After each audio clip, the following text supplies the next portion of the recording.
Welcome back to global knowledge station, जहां मैं अंकित गिल आज आपके साथ एक प्रोजेक्ट के ऊपर बात करेंगे जो कि इंडियन गवर्नमेंट का एक टॉप सीक्रेट प्रोजेक्ट है जो अभी रिवील्ड हुआ है। बताया जा रहा है कि जो ये प्रोजेक्ट है ये एक मिसाइल ट्रैकिंग शिप है जो इंडिया ने अभी रिसेंटली अपने नेवल में इंडक्ट किया है। तो यह है क्या, इसका जो स्टार्टिंग में नेम था वो था 11184 और जब अब इसको इंडक्ट कर लिया गया तो इसका नाम है आईएनएस ध्रुव। इस ये जो प्रोजेक्ट था पूरा ये काफ़ी टॉप सीक्रेट था। तो अब बात करते हैं इसके ऊपर और इसको किस किस मीडिया आउटलेट ने कवर किया है। इस न्यूज़ को काफ़ी मीडिया आउटलेट ने कवर किया, पर लेकिन हम सबसे पहले बात करें द हिंदू। जबकि ये जो न्यूज़ है ये 2019 के 2 दिसंबर 2019 इसमें द हिंदू ने बताया था HSL poised to deliver India's first missile tracking ship in new year.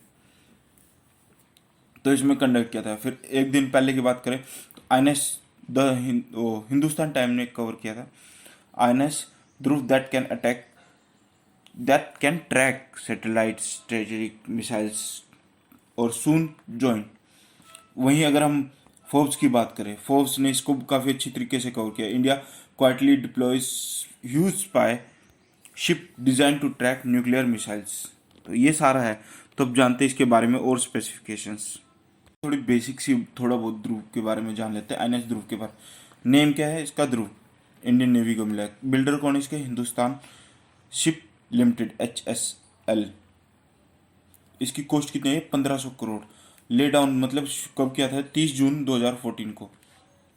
Commission कब हुआ, अभी तक सस्पेक्टेड है कि अक्टूबर 2020 में किया था और प्लान्ड H1 जो नए साल था 2021 में।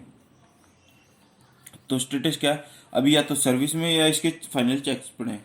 अब थोड़ा और जान लेते हैं इसके करेक्टर्स के ऊपर थोड़ा सा। टाइप क्या है, ओशियन सर्विलेंस और मिसाइल्स ट्रैकिंग शिप है। दूसरा डिस्प्लेसमेंट कितना है, 15,000 टन, जो कि काफ़ी ज़्यादा है। लेंथ कितनी है, 175 मीटर। अगर आप देखें तो ये 2 फुटबॉल ग्राउंड से भी बड़ा है काफ़ी। बीम इसका है 22 मीटर, ड्रॉट 6 मीटर। प्रोपल्जन जो इसके मेन चीज़ है, 2 डीजल इंजन है, एक 9,000 किलोवाट और दोनों हैं 12,000 horse power each. 3 auxiliary generator हैं 1200 किलोवाट के, 1600 HP ईच, 1500 मेगावाट पावर है। स्पीड कितनी इसकी, 29 नॉट्स, मतलब अगर हम सिंपल भाषा में कहें तो 39 किलोमीटर पर आवर, और MPH में कहें तो 24 MPH। कॉम्प्लीमेंट है इसके 300 इस पे। सेंसर्स एंड प्रोसेसिंग सिस्टम्स क्या है, जैसे x band SR radar, India S band SR radar, ये जो बैंड्स होते हैं इनके अकॉर्डिंग ही ट्रैक कर पाते हैं। और इस पे एयरक्राफ्ट कैरियर जिसे कहते हैं हम, एक हेलीकॉप्टर इस पे लैंड कर सकते हैं इस शिप पे। और जानते हैं ध्रुव के बारे में, जो आईएनएस ध्रुव है, जो ध्रुव है ना, ये एक संस्कृत का वर्ड है। संस्कृत में ध्रुव का मतलब होता है पोल स्टार, ठीक है। और ये जो यूज़ करी जाएगी, एक तो रिसर्च के तौर पे यूज़ करी जाएगी, दूसरे क्या, मिसाइल रेंज जो इंस्ट्रूमेंट्स है ना इस पे HSL ने जो लगाए वो बताएंगे हमें कि भाई कौन सी मिसाइल इंडिया की तरफ आ रही है या किस देश ने इंडिया की ओर मिसाइल लॉन्च कर दी जो आसपास के एरिया होगा उससे। जो इस शिप है इस पे क्या क्या लगा है, इंटेलिजेंस लगी हुई है। हमारे आस पड़ोस जो चाइना है और पाकिस्तान है वो दोनों न्यूक्लियर ही आर्म कंट्रीज है, तो उनसे रिलेटेड है थोड़ा। तो मिसाइल्स को ट्रैक कर सकता है, सैटेलाइट्स को देख सकता है। जो एंटी ब्लास्टिक मिसाइल है उनको बिल्कुल बता सकते हैं कहाँ किसने लॉन्च करे और कहाँ पे इसका अटैक है। इसमें रो भी काम करेगा और आई भी मिलके काम करेगा। ये थोड़ा एक सिक्रेटिव प्रोजेक्ट था शिप, क्योंकि ये पब्लिक डोमेन में काफ़ी रेयरली ही बहुत न्यूज़ कम था, क्योंकि इसके बारे में किसी को पता नहीं था। पर लेकिन ये बनने के बाद इंडिया 5th कंट्री बन गया जिसके पास ये शिप है, इस टाइप की शिप है जो मिसाइल्स को ट्रैक करती हैं। तो क्या हुआ, सर्विस में कहते हैं कि 2020 में आ गया, बिना पब्लिक सेरेमनी कमीशनिंग करते हैं, जो हम पब्लिक में बताते कि हमने ये कमीशन कर लिया गया, तो उसके बिना करे इसे अक्टूबर 2020 में कर लिया गया।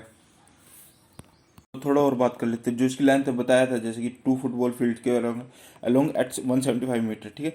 और क्रू है जो 300 तक का आ सकता है। और इसकी जो कॉस्ट आई है वो आई है 1.5 मिलियन रुपीज़, जो अगर हम करोड़ तो अप्रोक्स देखें तो ये हो गया डॉलर्स में 206 मिलियन इन टोटल ये है इसकी।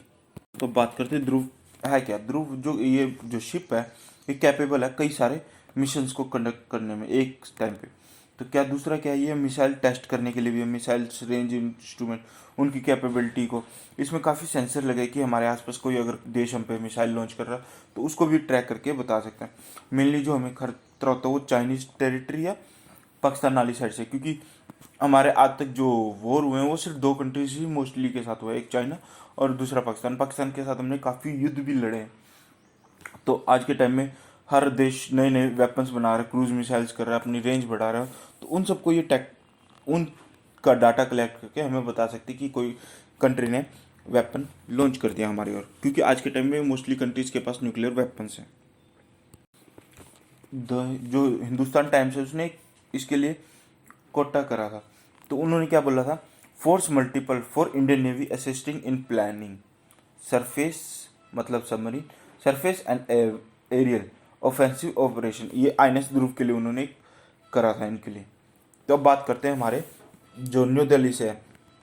वैसे तो हमारे पास भी कई बैलिस्टिक मिसाइल्स हैं जो बचाने के लिए, ब्रह्मोस होगी हमारे पास, आकाश मिसाइल होगी, S-400 हो गया, और भी वेपन्स हैं जिनसे हम ये कर सकते हैं। पर लेकिन अगर हम देखें कि भाई हमें उन्होंने हम पे कर दिया, कहाँ से कर दिया, हमें सैटेलाइट से पता चलता था पहले, पर लेकिन अब हमारे पास होगा तो एग्जैक्ट पता चल जाएगा इस कंट्री ने यहाँ से लॉन्च किया और इस टारगेट के लिए करा है। तो हम उसके कारण अपने जो इक्विपमेंट्स डिफेंस सिस्टम है, जैसे S-400 हो गया, आकाश मिसाइल होगी, ब्रह्मोस होगी, तो हम इनको रेडी रख सकते हैं ताकि चाइना या पाकिस्तान को दोनों के साथ अगर ऐसी सिचुएशन आए वॉर की तो हम इनको टैकल कर सकते हैं और उनके जो मिसाइल्स हैं उनको हवा में डिस्ट्रॉय कर सकते हैं। तो जो चाइना और पाकिस्तान है उनके साथ हमारे युद्ध भी हो रखे हैं और दोनों ही न्यूक्लियर आर्म कंट्रीज है। आज के टाइम में हमारे पास शील्ड हैं, शील्ड के तौर पे हम 3 ही यूज़ करते हैं, S-400 हो गया, ब्रह्मोस हो गया और आकाश मिसाइल।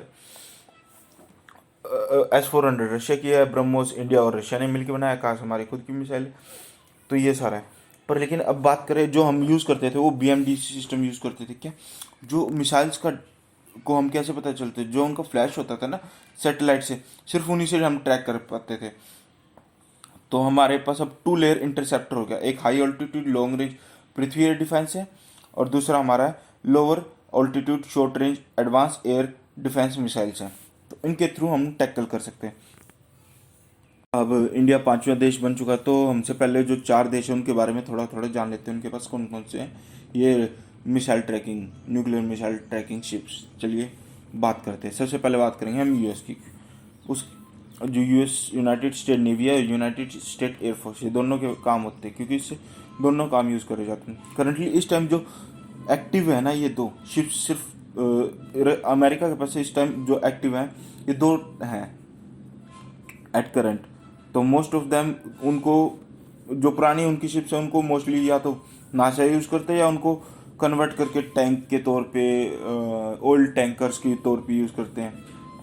जो इनकी करंटली यूजिंग है, एक है TAGM-24, जिनको अगर हम सिंपल भाषा में कहें तो USNS इनविजिबल और UNS हावर्ड ऑलरिंग्स, जो इनका है ये जनवरी में रिप्लेस हो चुके हैं। तो काफ़ी इनको हो चुका है टाइम। बाकियों को जो इनके पास पुराने का एक टाइम पे अमेरिका के पास सबसे ज़्यादा वेसल्स होती थी, तो आज के टाइम में इसके पास सिर्फ 2 हैं। अब बात करते हैं फ्रांस की। जो फ्रेंच नेवी उसके पास सिर्फ एक ही है जो एक्टिव है, मोंगे, जो 1992 से अभी तक एक्टिव है। जो इनका पहला था पॉइंट कैरे, वो जो अब कन्वर्ट कर दिया वो टैंकर में। जो मोंगे है वो पर्पस बनाया इसीलिए था सिर्फ ताकि कोई भी अगर आसपास का देश उनके ऊपर मिसाइल लॉन्च करते हैं तो उससे टैकल कर सकते हैं। तो अब बात करते हैं सोवियत और रशिया। जो सोवियत था तो उनके पास काफ़ी ज़्यादा वेसल्स थी जो आज के टाइम में मोस्टली स्क्रैप्ड हो चुकी है और एक को म्यूजियम के तौर पे यूज़ करते हैं। जब सोवियत था स्टार्टिंग में तो काफ़ी शिप्स थी, जब रशिया बना तो अब इनके पास करंटली एक है मार्शल क्रियोल, जो 1990 की है अभी तक यूज़ में। काफ़ी वेसल्स बनाई थी इन्होंने और काफ़ियों को इन्होंने स्क्रैप कर चुके हैं और कईयों को म्यूजियम बना चुके हैं। रशिया के पास इस टाइम एक। अब बात करते हैं हमारे नेबर की, जो चाइना है। जो चाइना है PLA, जो स्ट्रेटेजिक स्पोर्ट फोर्स कहता है उसको, जो उन्होंने बनाई है वेसल, काफ़ी मल्टी रोल है उनकी भी। स्पेस नेवी के लिए और स्पेस प्रोग्राम के लिए। तो जो उनकी जो क्लास होती है इन सब वेसल्स की, तो वो है युआंग क्लास। तो आप देख सकते हो युआंग 1 2 3 4 5 6 7, तो ये काफ़ी अभी तक इनकी प्रेजेंट है। हाँ, एक हो रखी है इनकी, 2010 में एक ख़त्म कर दी थी इन्होंने युआन 4। तो उसके बाद देखें तो 1977, 1978, 1995, मतलब काफ़ी अभी तक इनके पास इस टाइम अगर देखें तो 5 से 6 वेसल इस टाइप की हैं। और अभी इंडिया ने एक बनाई है और सेकंड अभी अंडर कंस्ट्रक्शन है, जो कि काफ़ी कम है। तो इनकी जो सबसे बड़ी वेसल है वो 21,000 टन की है। जो इंडिया की बनी है अभी रिसेंटली वो 15,000 टन की है। जो हमारी सेकंड बनेगी वो 11,000 टन की है। जय हिंद, जय भारत। अब मेरे इंस्टाग्राम पे आ चुका हूँ, तो ये मेरी आईडी है अंकित गिल। तो आप मुझे इंस्टाग्राम पे भी जाके फॉलो कर सकते हैं। मिलते हैं नेक्स्ट वीडियो पे नए टॉपिक में।